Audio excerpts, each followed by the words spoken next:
Halo semuanya, Setyatu Namo Buddhaya. Hari ini saya ingin bercerita mengenai sebuah kisah bodhisatta yang terdapat dalam Sutta Jataka, tepatnya pada Kukura Jataka. Nah, dalam kisah ini diceritakan bahwa suatu ketika Brahmadatta yang terlahir menjadi seekor anjing yang tinggal di pemakaman besar sebagai pemimpin dari beberapa ratus ekor anjing. Suatu hari, ada seorang raja keluar dari tempat peristirahatannya menggunakan kereta yang ditarik oleh kuda yang warnanya seputih susu. Setelah senja hari dan sang raja merasa puas mengelilingi wilayahnya, mereka pun kembali ke kerajaan. Sesampai di kerajaan, mereka meletakkan tali kekangnya begitu saja tergeletak dengan kondisi yang masih terikat dengan keretanya.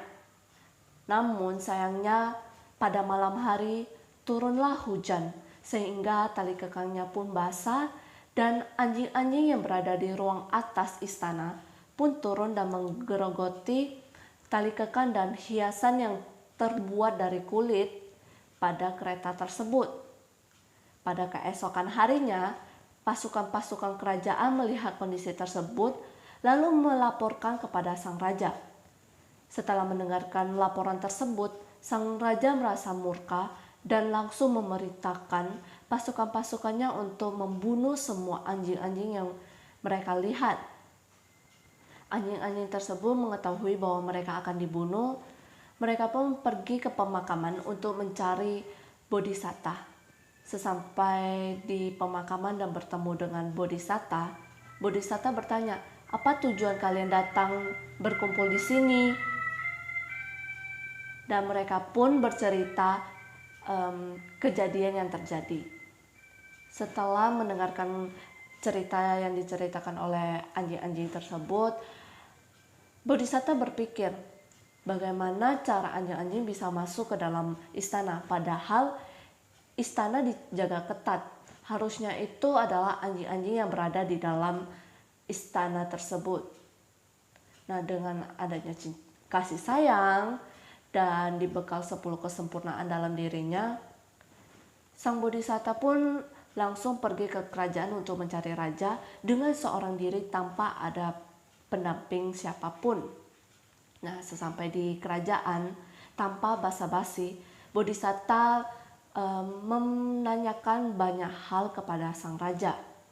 Dan sang raja pun menjawab pertanyaan-pertanyaan yang disampaikan oleh bodhisatta. Nah, di sini ada sebuah pernyataan yang disampaikan oleh bodhisatta setelah menanyakan banyak pertanyaan, yaitu, "Paduka, Anda baru saja mengatakan bahwa semua anjing yang terlihat karena anjing telah menggerogoti bahan kulit dari kereta. Di sisi lain, saat ini juga Anda mengatakan bahwa anjing keturunan murni yang berada dalam istana lolos dari kematian. Oleh karena itu, Anda telah melakukan 4 pelanggaran. Sikap memihak, tidak suka, ketidaktahuan, dan ketakutan. Sikap itu salah dan tidak mencerminkan sikap seorang raja. Untuk seorang raja, saat mengadili masalah harus bersikap tidak memihak seperti timbangan yang tepat. Namun, dalam kejadian ini, anjing kerajaan bebas dari hukuman, sementara anjing-anjing yang malang lainnya dibunuh. Ini bukanlah kehancuran yang merata terhadap semua anjing, namun hanya pembunuhan terhadap anjing-anjing yang malang itu." Dan sang bodhisatta pun juga mengajarkan kebenaran kepada sang raja melalui syair berikut ini. Anjing-anjing yang dipelihara di dalam istana raja, anjing keturunan murni dengan bentuk yang kuat dan cantik. Namun bukan mereka, hanya kami yang diberikan hukuman mati. Tidak ada kata adil yang diberikan kepada semua makhluk yang sejenis. Ini hanyalah pembunuhan terhadap mereka yang malang.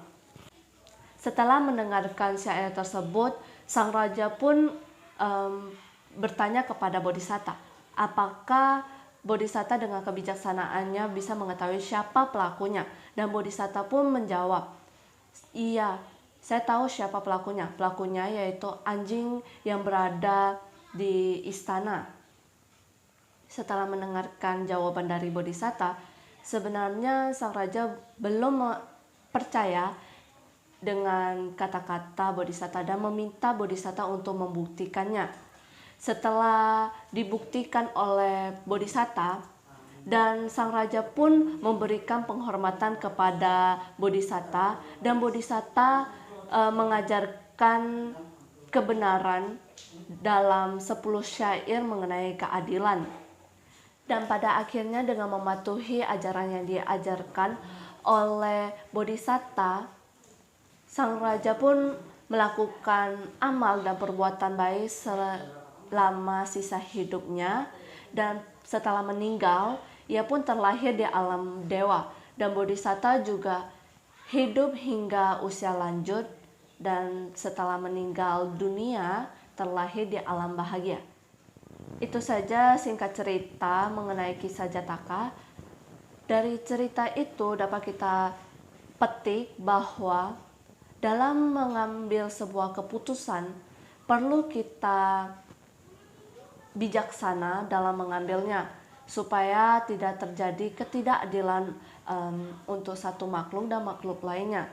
Dan kita perlu ehipasiko terlebih dahulu sebelum bertindak. Jangan hanya mendengarkan apa yang dikatakan orang. Itu saja yang dapat saya sampaikan. Semoga video ini bermanfaat untuk saya sendiri dan teman-teman sekalian. Mohon maaf apabila terdapat kesalahan dalam pengucapan saya. Sotihotu Namo Buddhaya.